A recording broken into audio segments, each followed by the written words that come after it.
8장 9절부터 33절까지 말씀입니다.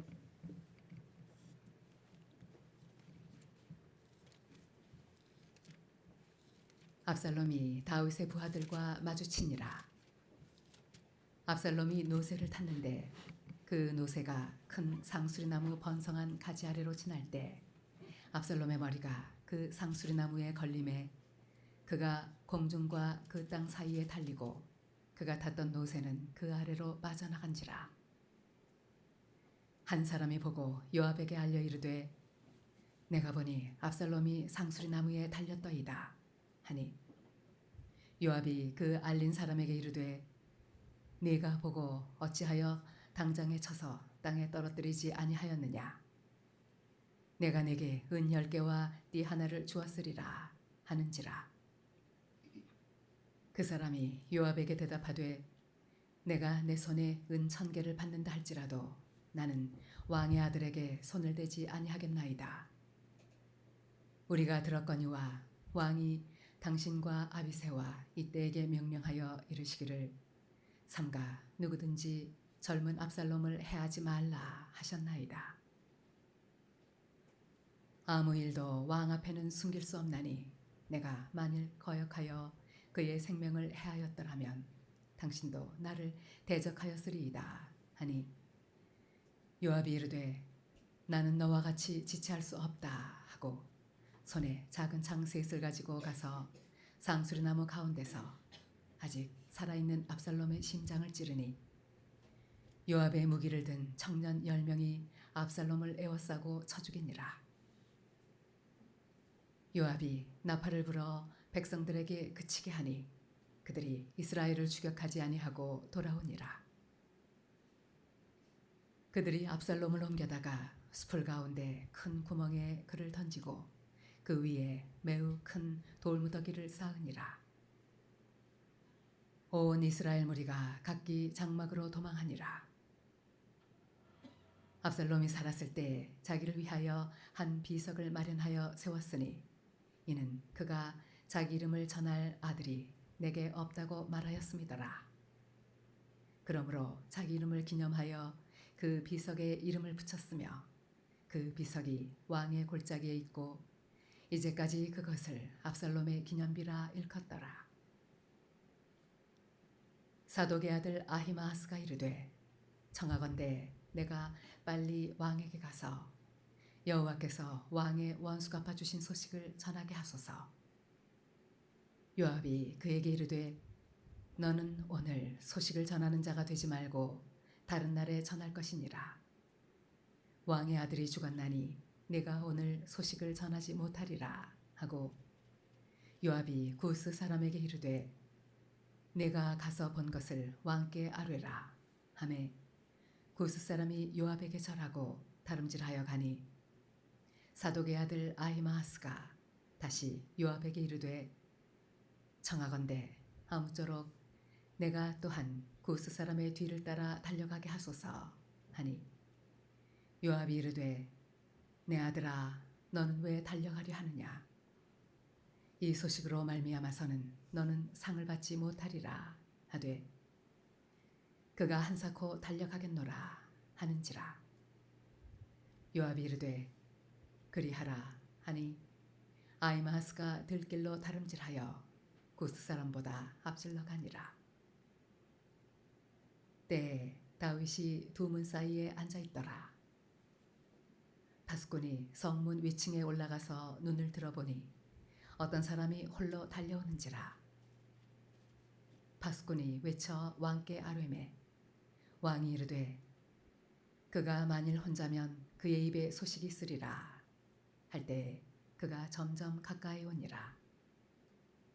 파수꾼이 본즉 한 사람이 또 달려오는지라. 파수꾼이 문지기에게 외쳐 이르되 보라 한 사람이 또 혼자 달려온다 하니 왕이 이르되 그도 소식을 가져오느니라.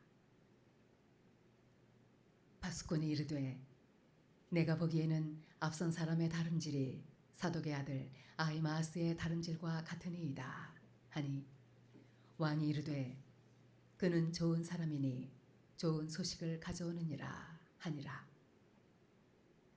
아히마아스가 외쳐 왕께 아뢰되 평강하옵소서 하고 왕 앞에서 얼굴을 땅에 대고 절하며 이르되 왕의 하나님 여호와를 찬양하리로소이다. 그의 손을 들어 내 주 왕을 대적하는 자들을 넘겨주셨나이다 하니 왕이 이르되 젊은 압살롬은 잘 있느냐 하니라. 아히마아스가 대답하되 요압이 왕의 종 나를 보낼 때에 크게 소동하는 것을 보았사오나 무슨 일인지 알지 못하였나이다 하니 왕이 이르되 물러나 거기 서 있으라 하매 물러나서 서 있더라. 굿 사람이 이르러 말하되 내 주 왕께 아뢰 소식이 있나이다.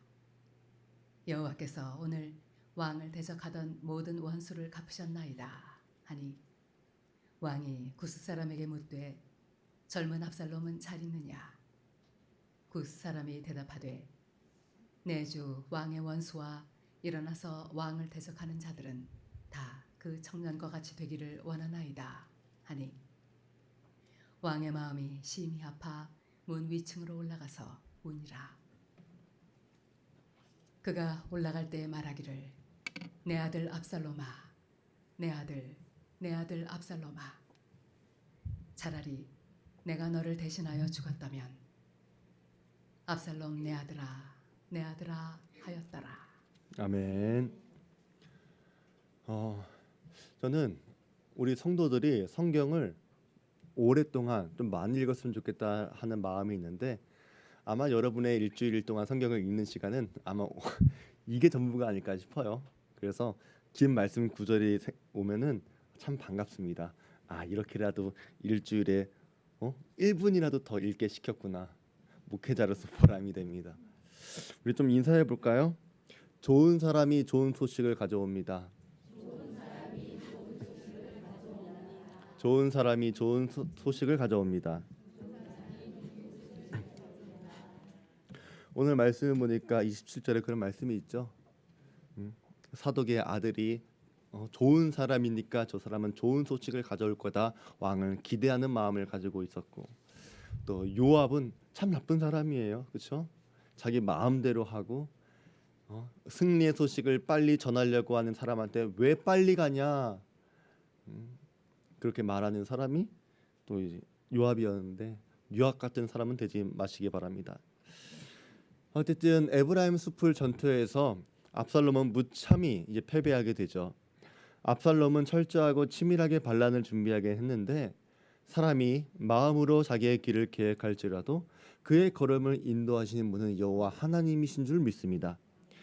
돈과 병력과 인기와 그 모든 것을 다 갖고 있었지만 하나님을 예배하지 않았던 압살롬, 그리고 모든 것이 불리했지만 하나님을 경외할 줄 알았던 다윗, 이 싸움은 반드시 다윗의 승리로 끝나게 될 것입니다. 그리고 이것은 불변의 법칙입니다.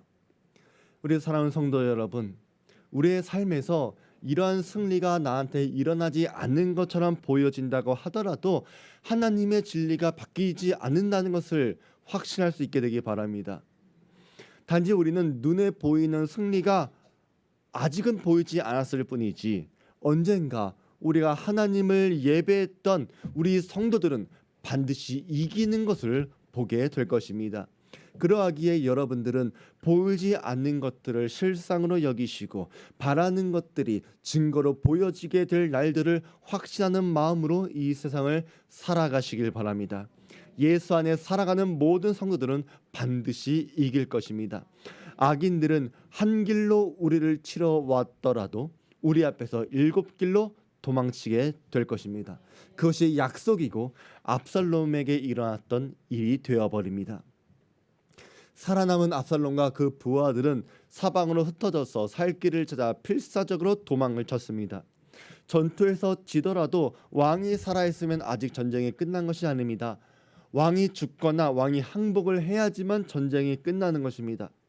우리도 어떤 문제가 일어났을 때 그 문제를 해결하는 것도 중요하지만 더 중요한 것은 그 문제가 일어날 수밖에 없었던 근본적인 원인, 그 뿌리를 바로잡는 것이 더 중요합니다.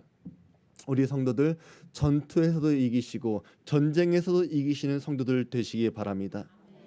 압살롬은 필사적으로 도망을 쳤는데 어이없는 상황을 만나면서 죽을 위기에 처합니다. 압살롬이 다윗의 부하들과 마주치니라. 압살롬이 노새를 탔는데 그 노새가 큰 상수리 나무 번성한 가지 아래로 지나갈 때에 압살롬의 머리가 그 상수리 나무에 걸림에 그가 공중과 그 땅 사이에 달리고 그가 탔던 노새는 그 아래로 빠져나간지라. 그러니까 도망을 치던 압살롬이 다윗의 부하를 만나는 바람에 다른 쪽으로 도망가다가 상수리 나무에 걸린 거예요. 압살롬은 숱이 많고 긴 머리털을 갖고 있었는데 이 자랑스럽게 생각했던 그 머리털이 엉켜버린 것입니다. 하필이면 나뭇가지에 머리카락이 엉켰다고 하는 것은 굉장히 아이러니한 일이에요. 왜냐하면 압살롬은 그 머리카락이 이스라엘 전체에서 모르는 사람이 없을 정도로 유명했기 때문입니다. 근데 그 자랑거리가 수치와 멸망의 도구가 되었다는 거예요. 머리털이 상수리 나무에 걸려가지고 매달려 있는 압살롬을 요압의 병사 중에 한 사람이 발견해서 요압에게 보고를 합니다.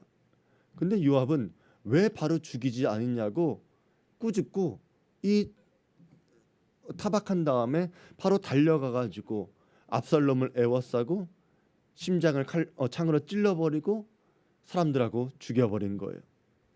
그리고 숲을 가운데 큰 구멍을 만들고 그 구멍에 던져버리고 그 위에 돌 무더기를 쌓았습니다.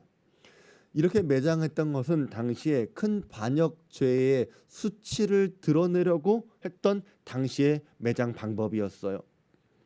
그런데 성경은 그 매장을 한 다음에 이렇게 이야기합니다.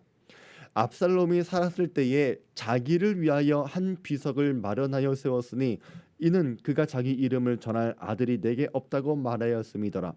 그러므로 자기 이름을 기념하여 그 비석에 이름을 붙였으며 그 비석이 왕의 골짜기에 있고 이제까지 그것을 압살롬의 기념비라 일컫더라. 그러니까 압살롬은 자기가 살아있을 때 자기 자신을 위해서 기념비를 세웠는데 사람들은 어김없이 항상 남보다 자기가 조금 능력이 있는 것 같으면 또 자기가 남보다 조금 더 성공한 것 같으면 그것을 최고인 줄로 착각을 합니다. 그리고 자기 스스로 자랑하고 기념비를 세우는 존재가 바로 우리 인간들이에요. 그런데 하나님은 자기를 과시하고 자기를 드러내는 교만을 아주 싫어하시죠. 잘난치 않은 사람, 교만한 사람을 누구나 싫어하겠지만 자기를 자랑하기 위해 기념비를 세웠다고 하는 것은 하나님의 은혜조차 인정하는 것이 아니기 때문에 하나님은 이런 것을 가장 싫어하시는 거예요. 바벨탑이 그런 것이죠. 하늘에 닿도록 탑을 쌓은 다음에 자기들의 이름을 내려고 했던 그 인간들에게 하나님은 언어의 심판을 통해 이 사람들을 지면에 흩어 버리셨습니다. 침신대 우택주 교수님은 이 언어의 심판에 대해서 재미있는 해석을 하셨는데 이 언어의 저주를 사회학적으로 그냥 해석을 하신 거예요. 그냥. 근데 이 말은 제가 전에도 몇 번 말씀드린 것 같은데 탑을 쌓는 과정에서 자연스럽게 시키는 사람이 있을 것이고 말을 듣는 사람, 지배하는 사람이 있을 것이고 피지배받는 사람이 생기지 않겠습니까? 그러니까 이 사람들의 말이 서로 달라지다 보니까 탑을 쌓는 것을 결국 포기하게 되었다, 이 이야기예요. 그러고 보면은 우리 모두는 탑을 각자의 자리에서 쌓아가는 사람일지도 모릅니다. 그런데 이 탑을 쌓는 과정에서 누구는 시키고 누구는 일을 해야 하고 역할 분담이 일어날 수 있는 것이죠. 그렇게 사람들이 많아지게 되면 자연스럽게 불평과 불만과 원망과 갈등이 생길 수밖에 없는 거예요. 이 사람의 말이 다르고 저 사람의 말이 다르기도 합니다. 그러면서 갈등이 일어나고 분열이 일어나는 것은 우리 삶에서도 참 많이 일어날 거예요. 우리는 이런 모습을 바벨탑의 저주겠구나 생각을 할 수도 있다는 것입니다. 우리가 교회 일을 할 때도 마찬가지입니다. 우리는 말을 잘하셔야 돼요. 정말로 잘 말하셔야 돼요. 노아의 홍수 이후에 사람들은 다 평등했습니다. 다 가족들이었고 누군가를 지배하는 사람도 없었어요. 지배받는 사람도 없었어요. 그런데 탑을 쌓으려고 하니까 갈등이 생긴다는 거예요. 우리도 하나님의 일을 할 때에 한 마음이 되어야 하고요. 서로 존중하셔야 합니다. 서로 배려하셔야 돼요.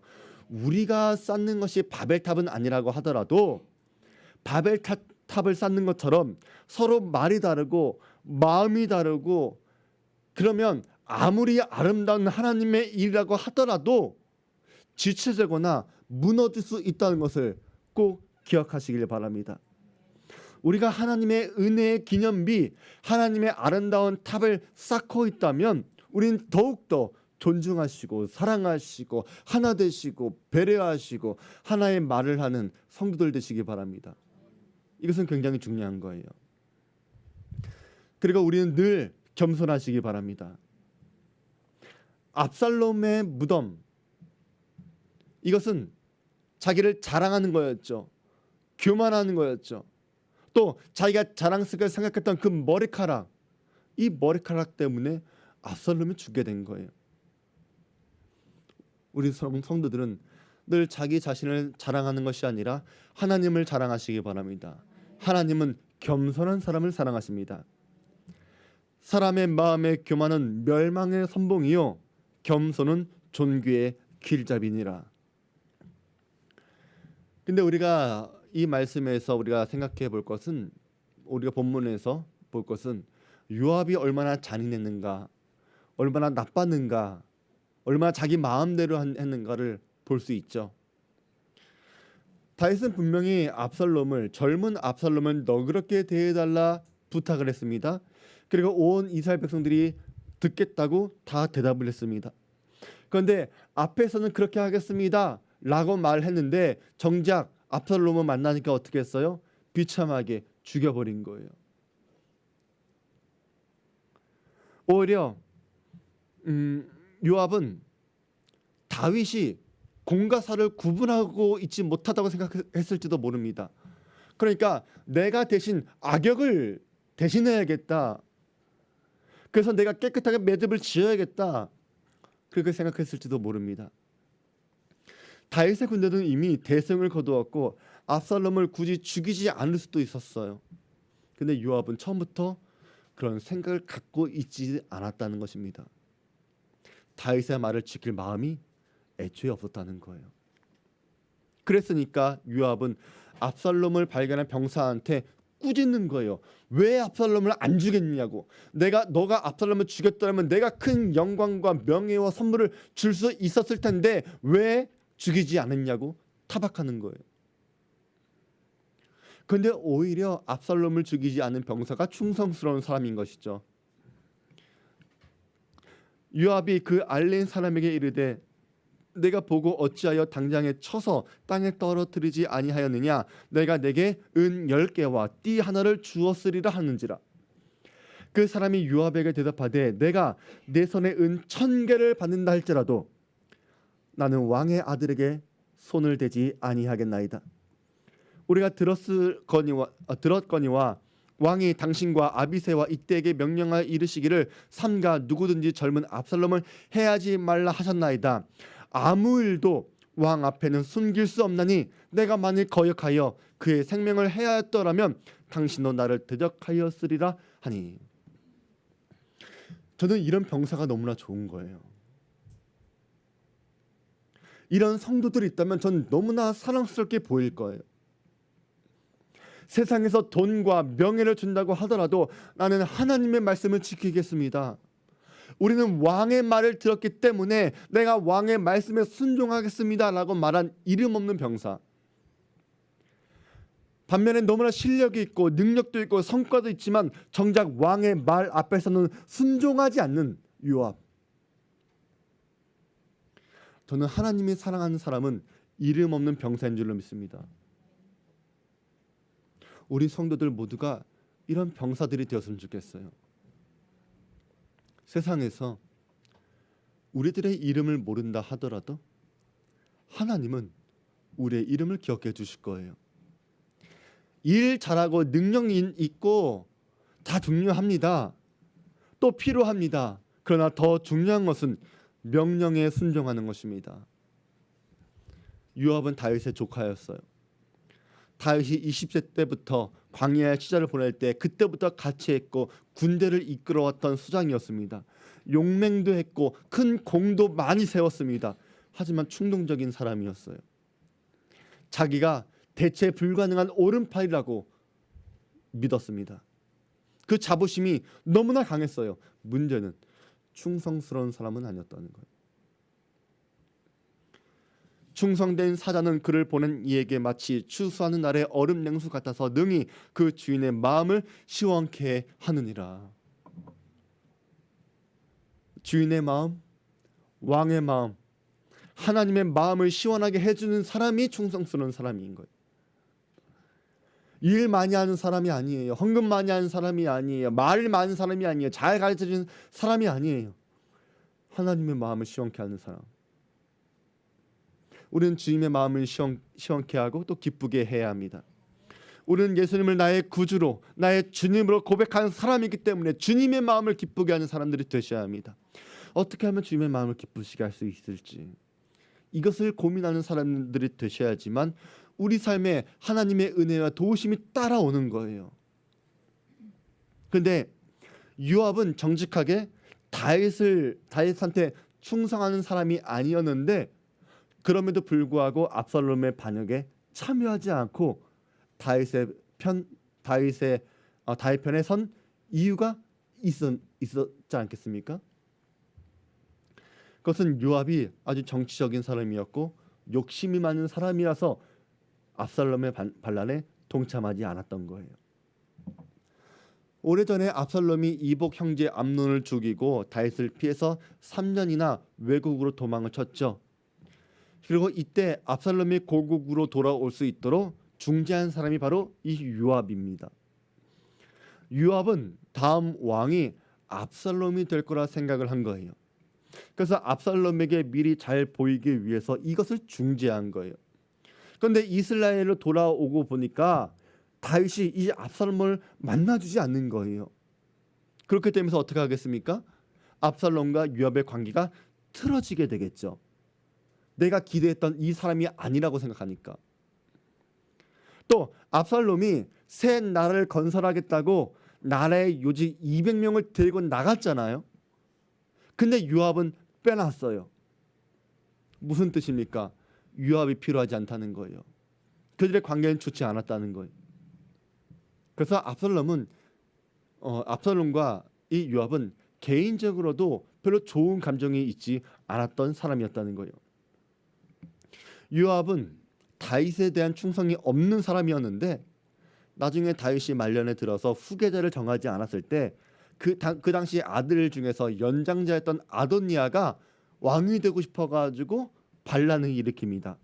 그리고 요압은 그 반란에는 참여합니다. 그 소문이 요압에게 들림에 그가 여호와의 장막으로 도망하여 제단 뿔을 잡으니 이는 그가 다윗을 떠나 압살롬을 따르지 아니하였으나 아도니아를 따랐음이더라. 그러니까 압살롬의 반역에 참여하지 않았던 것은 요압이 충성스러워서 그런 거예요? 아니에요. 자기한테 이득이 없으니까 반란에 참여하지 않은 거예요.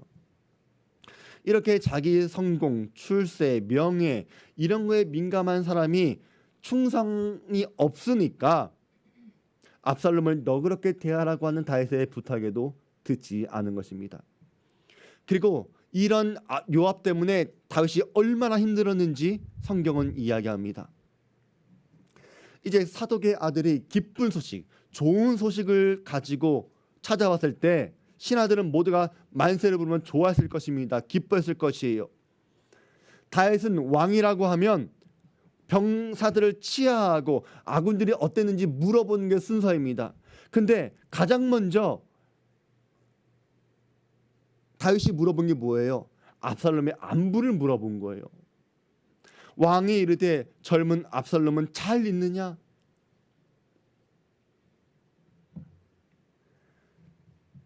그런데 압살롬이 전사했다는 소식을 듣고 다윗은 통곡을 하죠. 왕의 마음이 심히 아파 문 위층으로 올라가서 우니라.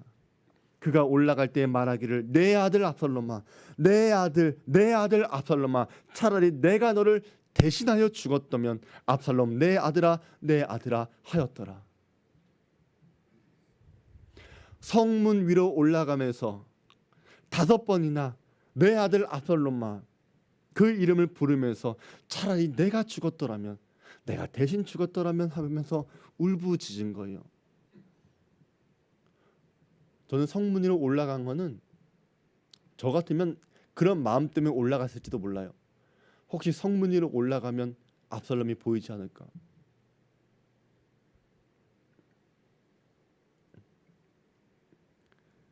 압살롬의 반역은 마땅히 처벌받아 마땅한 강력한 죄이긴 했지만 분명히 살릴 기회는 있었어요. 용서받을 은혜의 기회는 분명히 있었다는 거예요. 그런데 누구 때문에? 충성스럽지 않은 요압 때문에.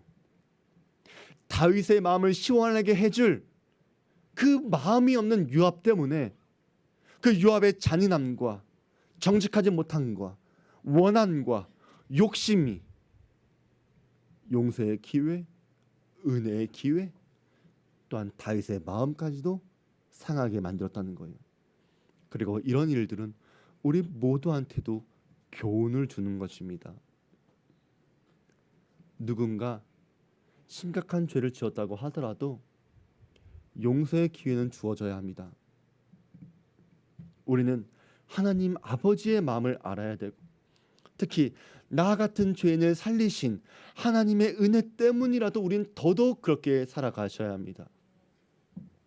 혹 그것이 나의 이익과 나의 자존심과 나의 성공하고 연결이 되어 있다고 하더라도, 그래서 저 사람이 사라져야, 저 사람이 떠나가야 내가 높임을, 내가 존귀함을 받을 수 있다고 하더라도 하나님의 마음을 알아서 사랑하고 용서하는 마음이 우리 가운데 필요한 것입니다.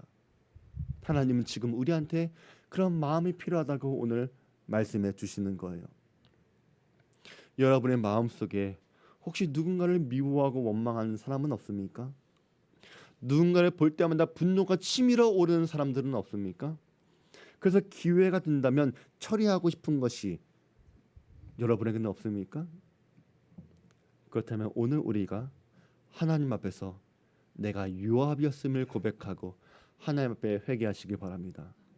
하나님은 오늘 여러분에게 그 회개의 기회를 주시는 거예요. 다시 충성스러운 성도로 그 자리로 돌아오라고. 그리고 누군가를 용서할 수 없는 나의 마음을 불쌍히 여겨달라고 기도하시기 바랍니다. 하나님께서 우리의 마음과 생각을 지켜주셔야지만, 그렇게 간구해야지만 우리가 요압처럼 살지 않을 수 있는 것입니다. 우리는 누가복음에 나오는 탕자의 이야기를 잘 알고 있죠. 오늘 말씀은 탕자의 비유에도 연결이 되어질 것입니다. 압살롬은 집을 나간 둘째 아들과 같죠. 그는 아버지의 재산으로 모든 것을 풍족하게 누렸던 아들처럼 살 수 있었지만 그것을 감사하지 못하고 아버지를 떠나기로 한 것처럼 압살롬의 배운 망덕한 죄는 말할 것도 없습니다. 죽어 마땅합니다. 그래도 탕자는 회개하고 집에 돌아와서 용서를 받았습니다. 근데 압살롬은 회개할 기회도 갖지 못한 채 비참하게 죽었습니다. 요압은 탕자의 형과 닮았죠. 탕자의 형은 동생이 돌아온 것을 전혀 반기지 않았습니다. 또 아버지가 아무 조건 없이, 책망 없이 동생을 용서해 준 것도 이해할 수 없었습니다. 요압도 그 마음이었을 거예요. 자기는 광야 시절부터 수십 년 동안 다윗의 군대를 지휘했고 수십 번의 생사 결전을 통해서 승리해 왔는데, 감히 아버지를 상대로 반역을 일으킨 압살롬을 용서해 줄 수 있나? 다른 사람은 용서해도 나는 용서할 수 없어. 그 마음을 버리지 못한 거예요. 정의를 말했던 거고 심판을 말했던 거예요. 그런데 요압의 문제가 무엇입니까? 사랑이 없는 거예요. 옳은 말을 하는데 사랑이 없습니다. 무서운 논리와 정죄, 칼을 휘두를 뿐이에요. 압살롬을 위해서 울었던 다윗, 그것은 재산을 다 탕진하고 돌아온 아들을 품어준 아버지였죠. 그리고 이것이 하나님 아버지의 마음인 줄로 믿습니다. 하나님은 죄로 인해 죽어야 할 나 같은 죄인을 살리시기 위해서 하나님의 독생자를 십자가에 달리게 하셨습니다. 주 여호와의 말씀이니라 내가 어찌 악인이 죽는 것을 조금인들 기뻐하랴 그가 돌이켜 그 길에서 떠나 사는 것을 어찌 기뻐하지 아니하겠느냐. 이게 하나님의 마음입니다. 어떤 악인이라고 하더라도 하나님은 그들의 죽음을 기뻐하는 분이 아니십니다. 하나님은 심판의 주님이시지만 심판을 기뻐하는 분은 아니십니다. 하나님은 거룩한 분이시기 때문에 우리의 죄를 잘 아시지만 하나님은 우리를 사랑하시고 용서하시고 품어주시는 분이십니다. 그리고 우리 그리스도인들은 그 하나님을 닮아가는 사람들이에요. 우리의 모습 가운데 이 하나님의 모습이 있어야 되는 거예요. 그 마음이 있어야 되는 거예요. 우리는 날카로워지면 안 됩니다. 사나워져서도 안 됩니다. 율법적으로 대해서도 안 되고 시기와 질투해서도 안 되고 미움과 원망이 있어서도 안 되고 남을 탓하는 것도 안 됩니다. 더구나 나의 욕심 때문에 나의 편리 때문에 나의 이기심 때문에 누군가를 해치는 일이 일어나서도 안 됩니다. 하나님은 우리한테 옳고 그름의 능력을 따지는 그 능력을 주시는 것은 어디까지나 누군가를 정죄하기 위해 주신 것이 아니라 나 자신이 거룩하게 살아가게 하시려고 옳고 그름의 능력을 주신 줄 믿습니다. 선과 악을 알게 하는 나무의 실과는 그 열매를 먹어야지만 선과 악을 분별할 수 있는 것이 아니라 선, 악을 알게 하는 것은 하나님의 말씀을 지키느냐 지키지 않느냐에 따라서 선과 악이 구분될 수 있음을 믿게 되길 바랍니다. 그것을 깨닫게 해주시려고 동산 중앙에 선과 악을 알게 하는 나무를 심어 두신 거예요. 늘 그 말씀 보면서 하나님의 말씀을 기억하라고. 우리가 하나님 아버지의 마음으로 서로 대할 때 교회는 은혜가 넘칠 것이고 전도도 선교도 봉사도 기쁘게 감당할 수 있을 줄로 믿습니다. 우리 사는 성도들 가운데 이런 회복이 일어나기 바랍니다. 다윗은 압살롬을 반역대로 대한 게 아니라 아들로서 품어주었다는 것을 기억했으면 좋겠습니다. 차라리 내가 죽는 게 더 나았더라. 그렇게 말할 정도로 아들을 사랑했습니다. 우리한테도 한 영혼이 이렇게 사랑스럽게 여겨지게 되길 바랍니다. 하나님의 마음을 생각해 보시고 서로 사랑하고 품어주시고 용서하시는 한 주 되시기를 주의 이름으로 축원드립니다. 우리 말씀